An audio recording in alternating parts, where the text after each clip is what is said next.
இன்றைய இறைவார்த்தை.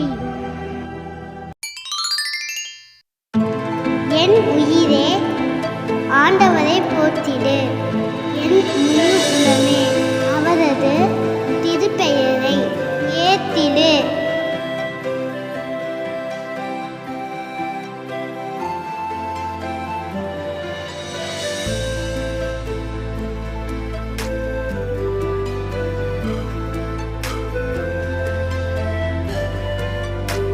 என் உயிரே ஆண்டவரை போற்றிடு, என் முழு உள்ளமே அவரது திருப்பெயரை ஏத்திடு.